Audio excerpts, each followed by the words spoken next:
Hello everybody, welcome back to another episode of The Takeaway.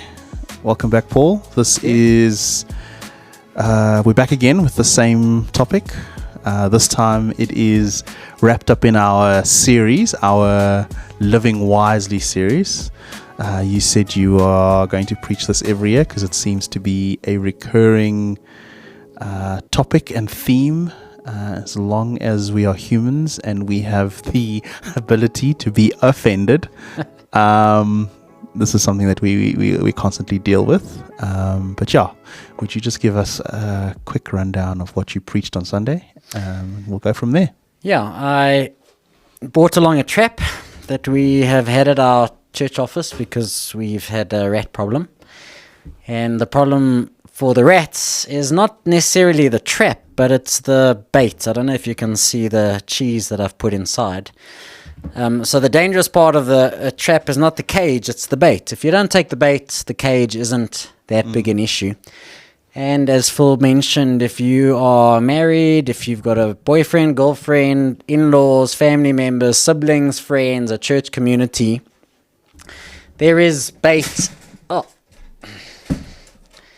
There is bait all around us all the time, and we have a choice whether we take the bait or if we ignore the bait, and we get to choose whether we become offended or we choose to live offended. So we are in the series in Proverbs, and it's all about wisdom. Yeah. And Proverbs is full of wisdom as to how to deal with offense. And just a few weeks back, we spoke about friendship, and when you are dealing with friends, there are many opportunities to be offended. So, looking forward to doing a bit of a recap. No, that's good.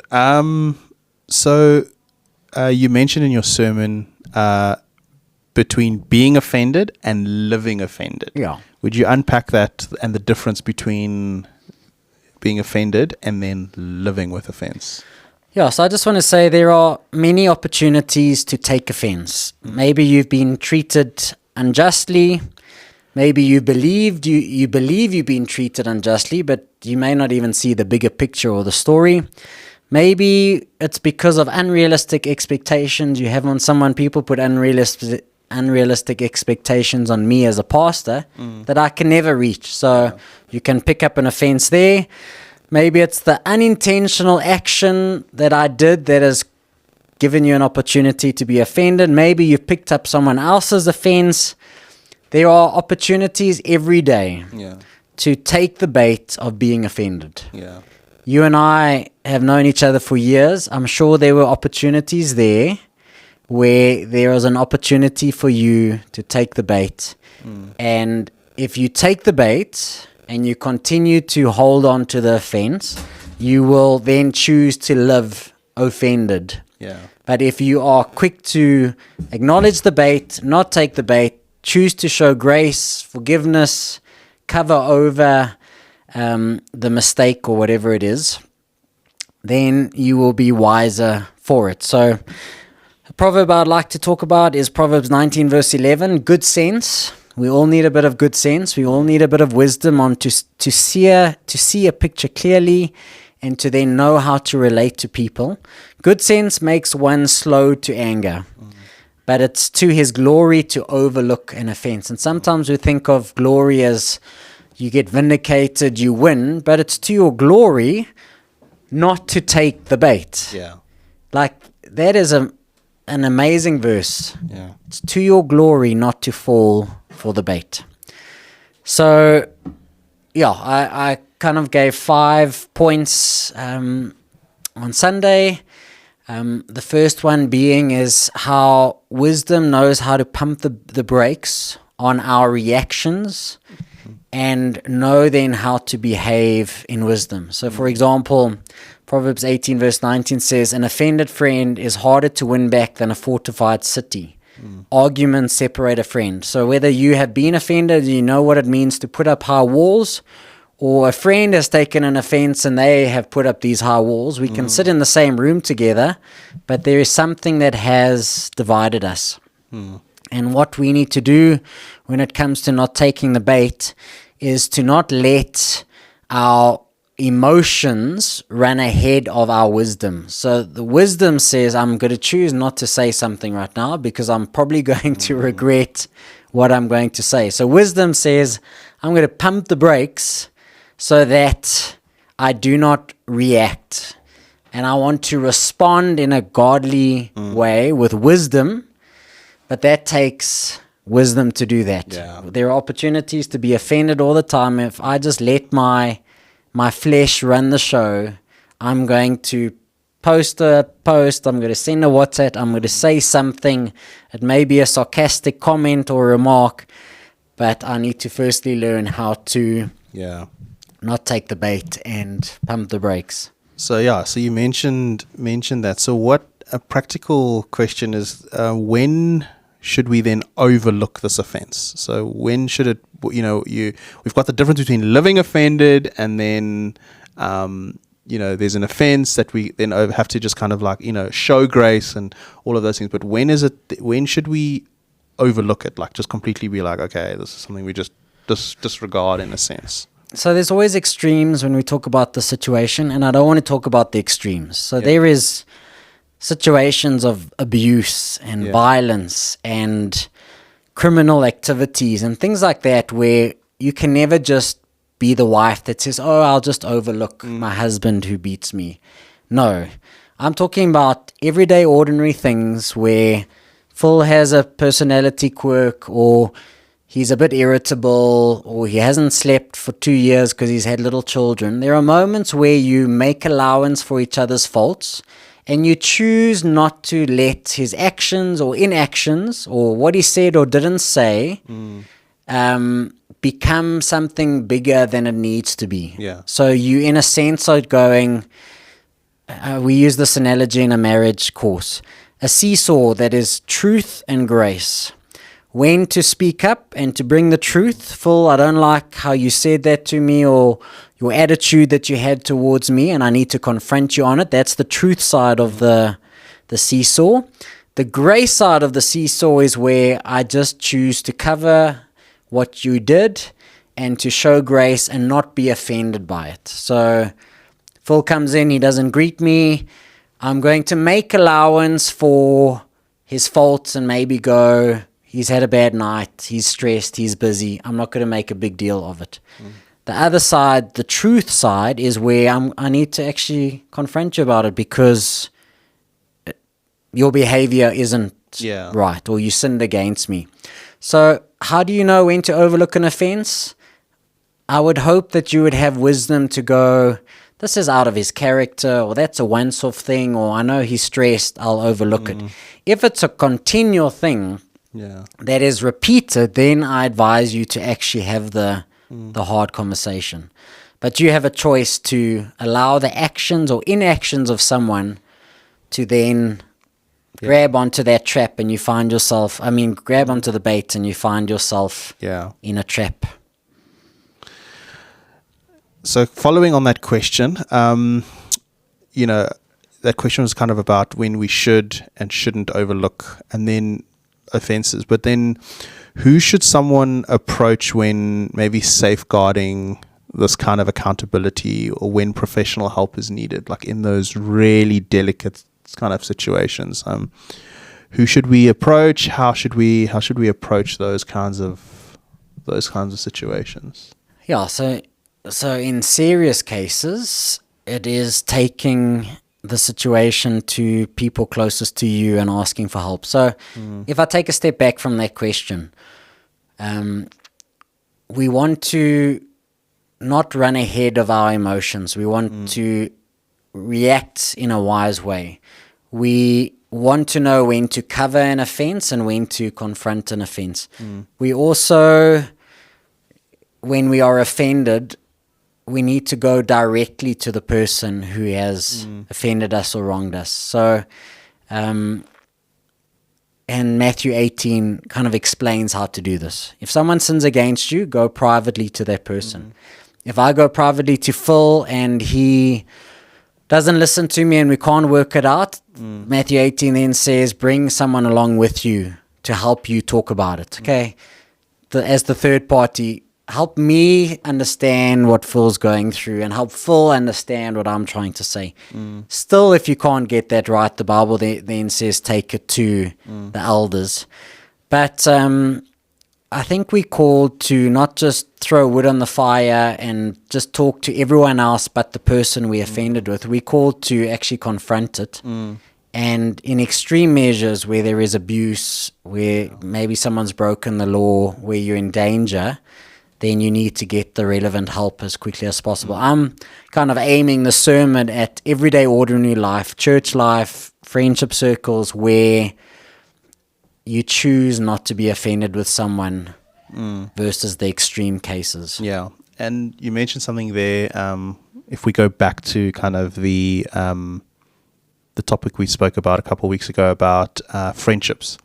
And my question is around borrowed offense, because a lot of that happens. Like, we've got our friendship groups, and maybe you've taken an offense to your group of friends. And, you know, let's just say in this case, it isn't the gossip. It's like, these are your close friends, and now someone within your group now takes an offense towards that person, and so often what happens is maybe you end up resolving it, but then you never bring that information back to the friends group, and now there's carried offense, or there's borrowed offense within your friendship group towards this other person. How would we deal with that specifically? Specifically the person that's now borrowing this offense that isn't theirs to take, really. Yeah. This becomes a very practical question. So, how do we journey with people in life, support friends, love friends, help carry their burdens without taking their offenses and making them our own? Yeah. How do we... So there's a picture here of Proverbs 26. Interfering in someone else's argument is as foolish as yanking a dog's ears. So if two people are going at each other, this proverb says, if you get involved, it's like you grabbing the ear of a dog that's busy fighting. You now get pulled into it. So how do I walk with you, Phil, as your friend, that helps you walk wisely, that supports you, that prays with you, that challenges you, without me picking up your offense and now making it mine? And it's a very hard thing. If someone hurts you, your pain is my pain. If you're angry with them, I'm going to be, your enemy is my enemy. You know, we talk like that. But then the danger is we're all just carrying other people's offenses and hurts that do not belong to us. Yeah. So I use this word empathy versus entanglement. How do I show empathy for an issue that you're dealing with without getting entangled into the mess of it? And that's hard, because if you love someone, you will want to kind of help carry their burden. Yeah. Proverbs 18 verse 17 says, the first to speak in court sounds right until the cross-examination begins. If I only hear your side of the story of what you've told me this person has done, I'm not getting the full picture. Yeah. And the first to speak in court sounds right until the cross-examination happens. So there's your truth, there's their truth, and there's the truth. Yeah. And as a friend, I need to try and understand, okay, what is the truth? Not just your side of the story. And that's where friendship groups, it becomes complicated, because all I'm hearing is Your side. And it's a side that you want to put forward your version and make yourself look good, like you... But for me to go and actually hear their side of the story, and most of the time there are two sides to a story. Yeah. There's something you've done or haven't done, or something that has caused this. And as friends, we need to know how to walk in wisdom in supporting a friend. And if all you're doing is telling me what this person's done to you without you going directly to that person, we're just throwing wood on a big fire and it's getting out of hand. So my advice to you is, Phil, have you spoken to Johnny? You haven't? Yeah. I encourage you to go speak to them. If you can't get it right, let's go with you and help you try and talk about it. Yeah. But second-hand offense is rampant in the church. Yeah. Gossip is a sin, and we need to be ruthless in dealing with gossip. We love a good story. We love to hear someone else's mistake, mess up, their sin. it is music to our ears, and we need to guard against gossip. Yeah. So if you're offended, Phil, you need to go and deal with it. I'm not going to Yeah. throw wood on the fire and just stoke the flame. Yeah. And you spoke about, like, yeah, if you are in a relationship of any kind, what does it mean to seek to win the person rather than win the case? You know, in our attempt to restore. You know, we're either looking for restoration or we're looking for vindication. So what does it look like walking in wisdom rather to win over the person than to rather be right? Yeah, I think it's giving up the right to always win every case. So 1 Corinthians 13 talks about how we're supposed to love. Yeah. And it's a standard that it's very hard to live by. Love is patient, love is kind, love isn't envious, boastful, proud. Love doesn't keep record of wrong. So if it's a relationship that I value, and I value the relationship more than the issue, I will do everything I can to restore the relationship. It's very hard for Phil and I to have an argument and keep the issue on the table and deal with the issue and not lose the relationship because we're so intertwined in the issue. So not all relationships, they won't always be full restoration. Yeah. Phil may never say sorry to me. That person may not be alive anymore. You don't always get the opportunity to have restoration. You may never have the same level of friendship, same level of relationship, same trust again. It's now building a journey of building your trust again. But the point is that I have a choice to free you, release you, so that I don't live in the cage of unforgiveness, the cage of bitterness. So I kind of ended off with, there's 3 options, like just in summary. You either release the person and you show grace and you release them to the Lord and you forgive them, or you go and confront them and you talk about it as honestly and as humbly as possible, or you choose to live offended and to live in the prison and the cage of bitterness and unforgiveness. But you've got one of 3 choices. And if you can, before Jesus, just release the person, well done to you. If you cannot choose to release them, it may require further engagement. And that further engagement might mean a mess and difficulties and challenges. But what most people do is we pick up an offense and we just leave the church and we go look for another church. And what will happen is someone else at that church will offend you and you'll never actually grow in wisdom and maturity in how to deal with people. Yeah. I want to follow up with that question in terms of the forgiveness and then this other side of, like, often maybe there's somebody who's either moved on, they maybe passed away or something, and you don't get that opportunity. But very often, you know, the people that offend us, we have to interact with them all the time. And yes, you know, relationships can be different. Can forgiveness and wise boundaries exist at the same time?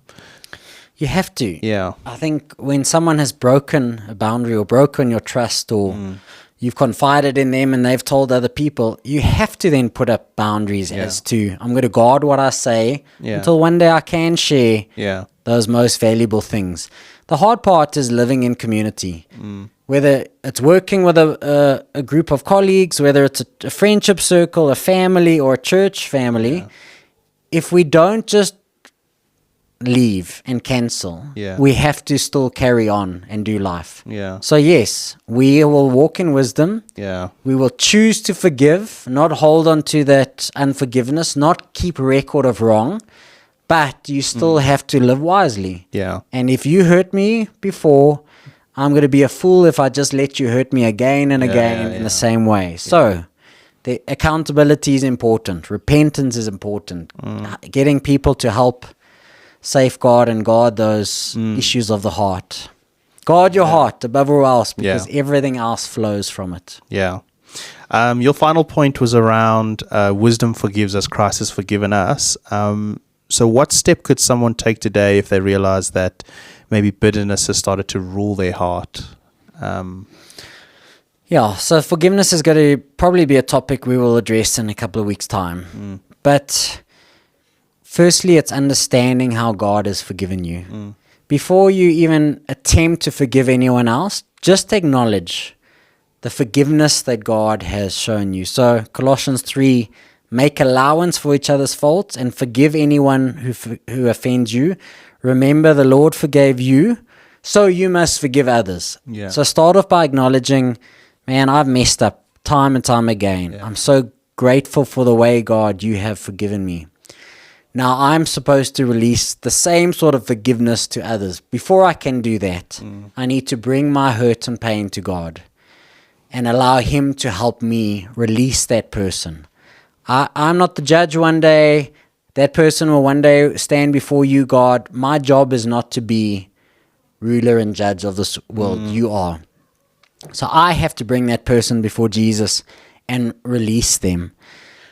The next step on forgiving is that it's probably a journey you have to take. It's not just a once-off thing. Yeah. Forgiveness is a daily choice where you choose to release that person. You choose to show forgiveness, and that could be outworked in many ways. Yeah. Through confrontation, to meetings, to trying to restore, to sharing hurts and pains, and trusting that God can help you release that person. But I would say, let's start off by allowing God to reveal to us who we are holding an offense towards. Just that's step one, acknowledging. Once we acknowledge, to start saying, okay, God, I want to now release that offense so that I'm not living imprisoned in a cage of bitterness. I want to walk in the freedom that you won for me. Yeah. And then it's choosing every day not to take the bait and to just find yourself back in the cage. And yeah, I think God will, with the wisdom of those around you, help you navigate these difficult and hard conversations that we need to have. Yeah. Thanks, Paul. Until we have this conversation again next year. Hopefully not. The idea is that we're taking heed to what you've said and what's been presented, and that there is this active, ongoing kind of activity of dealing with the root of offense as it comes. And as you mentioned, offense is an event. Living offended is, you can live. It is a choice. It's a choice. So can I just throw this out there? If I've offended you, or if church leaders have offended you, have the hard conversation. Yeah. If there are people in the church that you are holding an offense with, my challenge is to do the hard thing and deal with it, not just to harbor it and keep it inside. This is a practical step of what it means to guard your heart. Yeah. If we talk about this topic in a year's time, I can tell you now there will be opportunities where you could have chosen to live offended. So, spend some time before God. God, are there people who I have offended or who I've been offended by? Bring them to God and start a process of dealing with offense. Have the hard conversations. Cool. Thank you, Paul. I hope you're encouraged by today's conversation. And you can always watch the sermon and all the other ones that have been preached over the years. But we trust that you've been encouraged, and we'll see you in the next episode. Cheers. Bye.